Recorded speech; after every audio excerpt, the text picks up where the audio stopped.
Muslims. What would you say to a Muslim woman that's covered, that is wearing makeup, high heels? Is she not going against the whole objective of being modest? Well, she is in a way.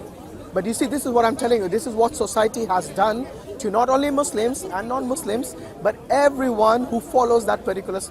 You see, today, the reason that people wear follow a certain fashion is because this is what the society has imposed in a way, not directly but indirectly, because you're bombarded with this fashion and with this particular things that you hear and you see all the time. And when you hear and see something regularly, continuously, you think that is what the truth is, and that is what I should do, regardless of how illogical or how much it harms your body. But Allah has created you and me, and Allah knows what is best for you and me. So when Allah says that a woman and a man have to dress modestly, has to cover themselves in a modest way, this is not because you are beautiful that you have to cover, or you are ugly that you have to cover. It's basically is to preserve your modesty, and also to preserve yourself as a beauty for the person that you're marrying, for them to enjoy, and not for the whole world to enjoy. Yes, it's nothing to do against you as a person, as an individual, but it is actually a protection of the individual rather than put them in harm's way in any way. MashaAllah, beautiful girl wearing hijab here. Alhamdulillah, Allah give her barakah. About the 4 wives thing, my mum is quite skeptical about it, because she just hears what's on the news. She's not very informed, and she knows that you can have more than one wife. Why are you smiling? I don't think she can marry for a wife. In this case, look at the smile on his face. so doesn't happen. Something you're not telling me. Something you're not telling me. You can't even marry one. How can you marry for a wife? Okay, wait. There's actually a good defense against that. If you don't want that, you can put that in your marriage contract.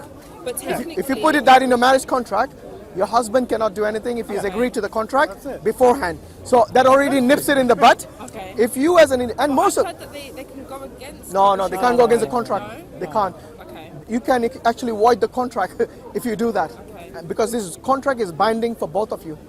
Not a legal marriage, clearly. It is a legal. What do you mean? That's bigamy to have more than one, like in an English legal. Oh, I see what you mean. I see what you mean. No, I'm saying even if he wanted to do it illegally, yes, Islamically he would be breaching the contract, because that contract is Islamic contract. The one I'm telling you about is Islamic contract. What is the purpose of it? I'll tell you what.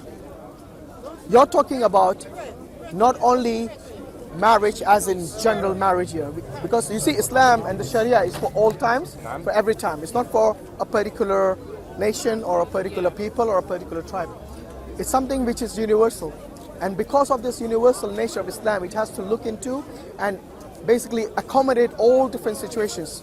So take the example of World War II, when you had in Germany, for example, there were a lot of men who died during the war, a lot of them, and you had a surplus of women in that community. And now you have so many women, and they don't know, because they can't find partners, they can't find people to marry. Yes, they're young women and they want to get married. They can't find husbands because there are very few men. They've been taken, or they might be too old, or might have died. We don't know. So how would you, in that society, resolve that situation? Yes? Okay. One way is to have more than one wife by that husband. You know what happened in Germany at that time? They had to legalize prostitution. Yes, they had to legalize prostitution, and because obviously, because obviously the men and the women, they both have desires. Yes, a woman wants to get married, can't find husband. What is the next solution for her? Yes, if it is not a legitimate marriage, it'll be something that is haram, that is something forbidden, something that is immoral. And that is exactly what happened in places like Germany, where the number of women far exceeded that of men. So this is a situation of war, and this situation happened during the time of Prophet Muhammad ﷺ, when there were wars as well. But even today, the ratio of men to women is like 5 women to 1 man. So you're saying it's legitimate to do that in this day and age? There you go. You have answered the question yourself. So what is the alternate solution? You tell me.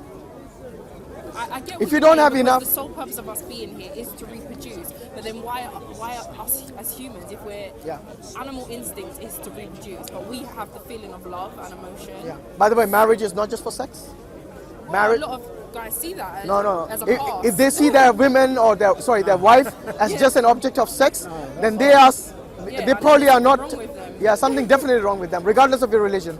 Okay, because this is something which is a misconception and misunderstanding of many people. The whole idea of marriage is where your right as a woman and your right as a man is protected, and the right of your children, of course, the right of inheritance. All these things come into play when you talk about marriage. Again, you haven't mentioned love in that. No, love is of course But part then and parcel of that. That's another question. Yeah. With like arranged marriages and things like that. If you look at if you Yeah, but in that culture, then marriage is for, as I just said, it is just about the reproduction, and it is based on just sex. Then they No, I only don't think marry so. So that they can get into a even relationship. if it is an arranged marriage, by the way, there's no guarantee that a love marriage is going to be intact. No, of course. You see what I mean? Of course. And there are many arranged marriages who have remained intact for many years. Yeah. And by the way, this love marriage thing is not something that was always the case even in Europe.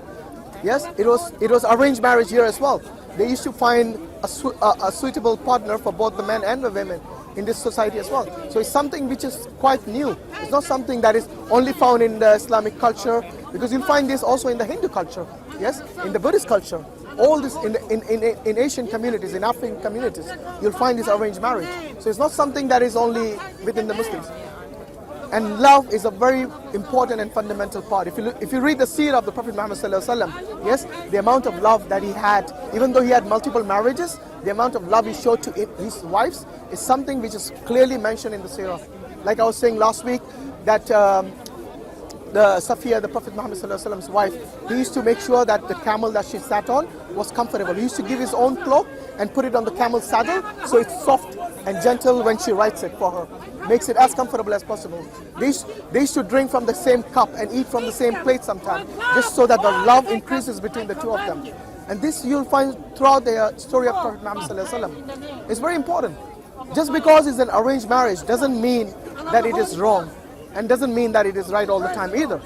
Obviously they have to be compatible, and this is something quite important, and that's why we have something called engagement. You engage, you don't just marry directly. Yes, you have a time period before you do the nikah, before you do the marriage, where you see the compatibility of that person. That doesn't mean they go on dates or something, okay? But it's you know, sometimes young people might jump into a marriage without realizing the faults, the pros and cons of that other the partner that they're going to marry, and they will just head on because they are blinded by the love and the passion. But I do feel like the culture and the religion sometimes can force them into that. Because even us, A marriage, the family are yeah. accepting of a relationship. A marriage by force is not a marriage in Islam. In Islam, if you're forced into a marriage, that marriage can be annulled easily by the qadi. The idea that your family wouldn't accept it, you feel like you must marry. Do you get what I mean? If you want to have a sexual relationship, a lot of these boys feel like that's what they must do. Oh yeah, I mean, are you talking about sex outside marriage? Well, no, even before you get to that, young Yeah. boys nowadays, because the religion makes it out that you must be married straight away, they just jump into Not straight away. Look, what the religion prescribes is this: that if a young person, whether male or a female, if they have reached the age where they feel these urges, yes, to basically, so instead of them becoming immoral and practicing immorality, Islam permits you to get married. Yes, obviously in the country like Britain, there's a different age where you get married. In some other countries, there's a lower age, and some other countries there might be a lesser age.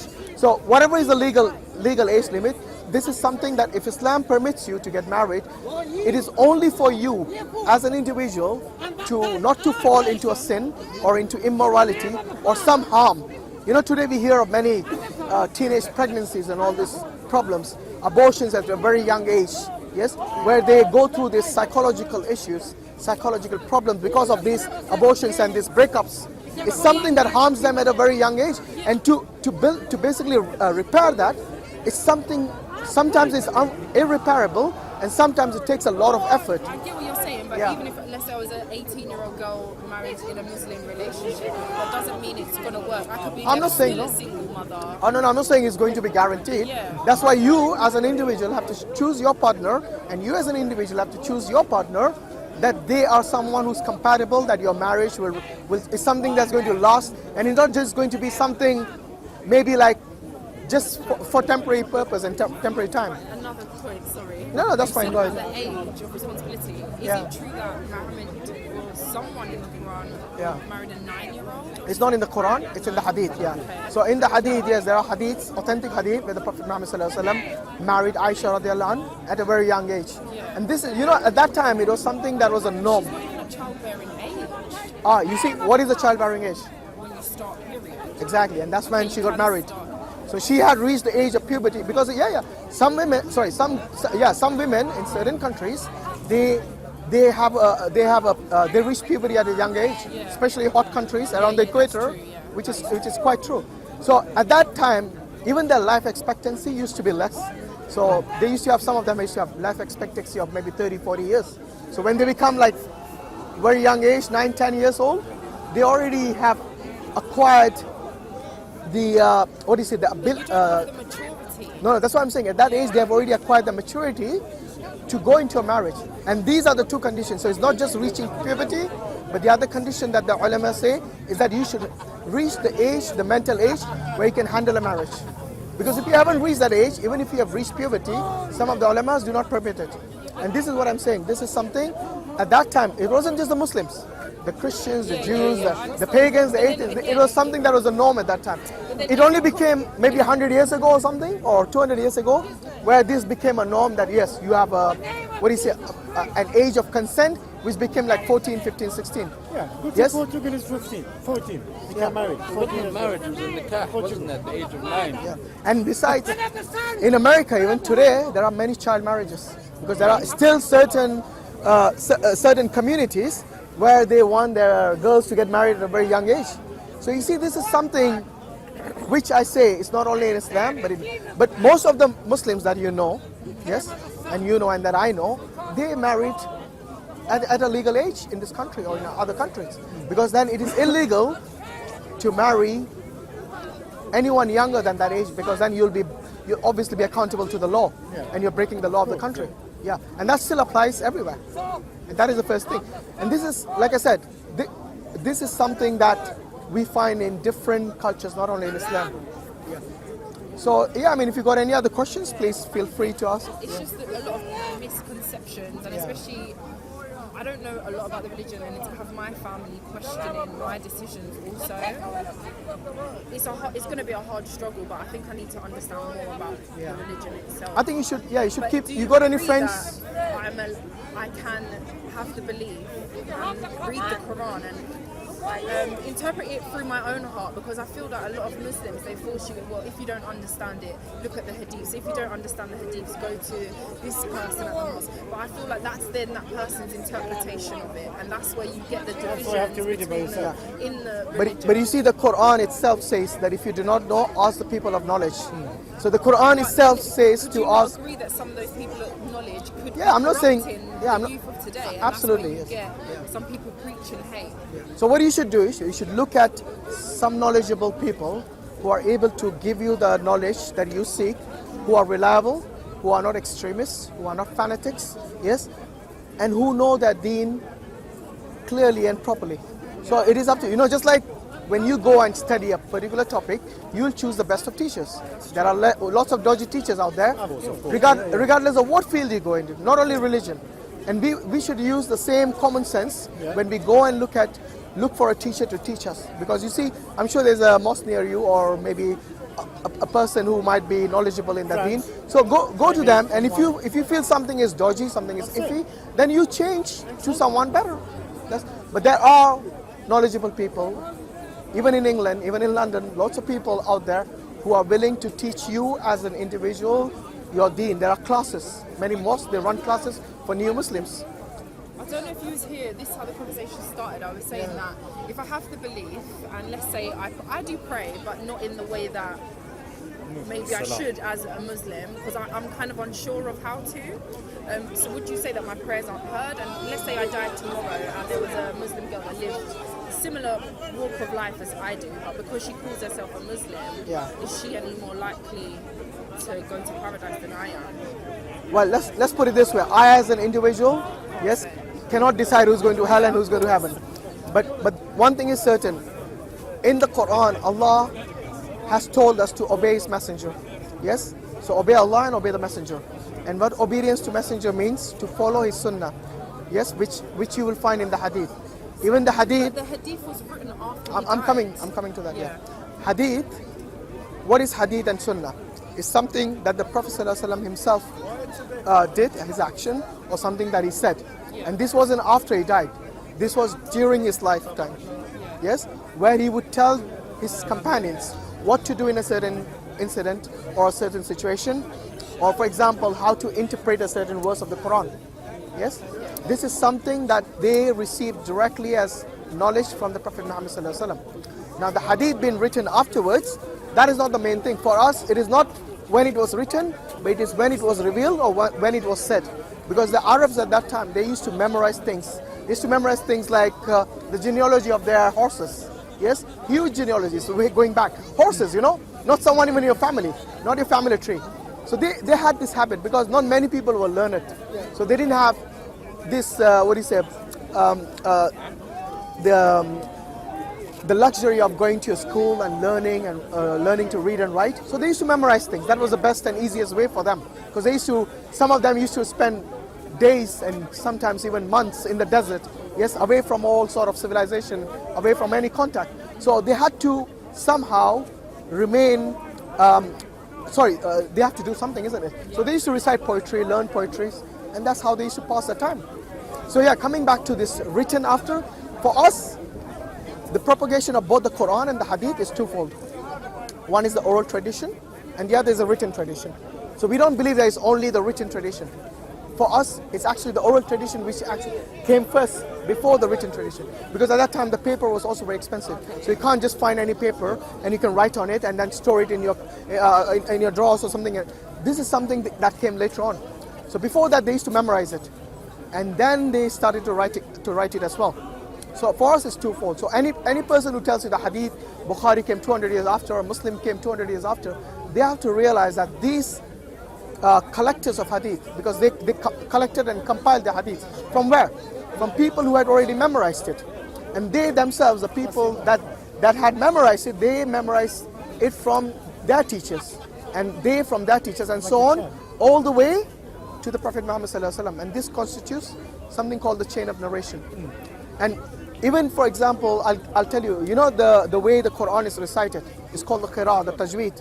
Yes, the correct pronunciation of the Quran. Even there is a chain for that. A chain of preservation of the tajweed itself is there. So, for example, if I want to be a qari, if I want to be someone who recites the Quran with tajweed, I cannot just go and teach anyone. I myself need accreditation and some sort of a qualification and permission from my teacher, who himself has learned it from his teacher. And this chain again goes all the way back to Prophet Muhammad ﷺ. So we got three things. We got the Quran itself, the words, the letters in the Quran. We got the way it is pronounced, and we got the Hadith, the Sunnah of the Prophet Muhammad ﷺ. All these three have a chain of narration which was propagated throughout history until today. So for example, if you go to a proper qualified teacher of the Quran, he will show you that this is my chain of narration from my teacher, and he's from his teacher, and so on. And then only I can actually go and teach in this school who accepts only qualified teachers. And this is something that is called it's unlike any other faith, you won't find this in other religions. This is something very unique to Islam.